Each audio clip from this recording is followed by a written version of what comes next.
بے نمازی شخص کو زکوٰۃ کا مال دینا اس کا کیا حکم ہے؟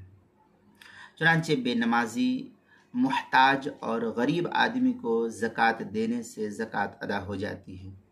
البتہ دیندار نماز پڑھنے والے محتاج غریب آدمی کو زکوٰۃ دینے سے جتنا ثواب ملے گا، بے نمازی کو زکوٰۃ دینے سے اس قدر ثواب نہیں ملے گا، تاہم زکوٰۃ کی ادائیگی بہر دو صورت ہو جائے گی۔ اس لیے آدمی کو دیندار، نمازی، غریب اور مستحق آدمی کو زکوٰۃ دینے کی کوشش کرنی چاہیے آدمی کو۔ چنانچہ اس سلسلے میں جو ہے در مختار کے اندر ہے وَيَجُوزُ دَفْعُهَا إِلَى مَنْ يَمْلِكُ أَقَلَّ مِنَ النِّصَابِ، یہ تو فتاوی ہندیہ کی عبارت ہے، جلد نمبر 1 صفحہ نمبر 89، البحر الرائق جلد نمبر 2 صفحہ نمبر 240۔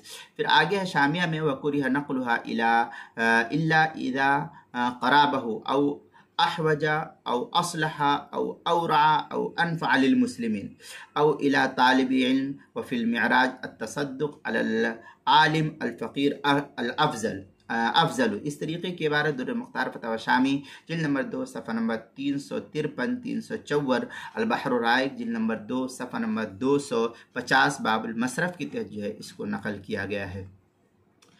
دوسرے یہ کہ یہاں یہ واضح رہے کہ نماز چھوڑنے سے آدمی کافر تو نہیں ہوتا ہے، لیکن کافروں والا کام کرنے کی وجہ سے یہ شخص فاسق اور کبیرہ گناہ کا مرتکب ضرور ہے۔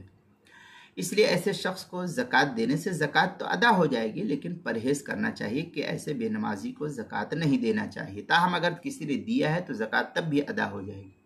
اور قیامت کے دن نبی اکرم صلی اللہ علیہ وسلم کی شفاعت سے جو بے نمازی ہوتا ہے اس کے محرومی کا خطرہ ہے، اس لیے نماز کی پابندی ضروری ہے انسان کے لیے۔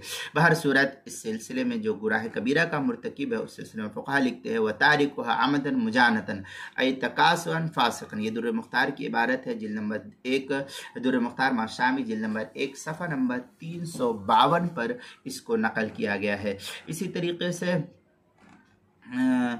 نماز کے مسائل کا انسائکلوپیڈیا اس کے حروف تہجی با عنوان ہے بے نمازی کو زکوٰۃ دینا، صفحہ نمبر 91 اور صفحہ نمبر 92 پر اس کو نقل کیا گیا، وہاں دیکھ سکتے ہیں۔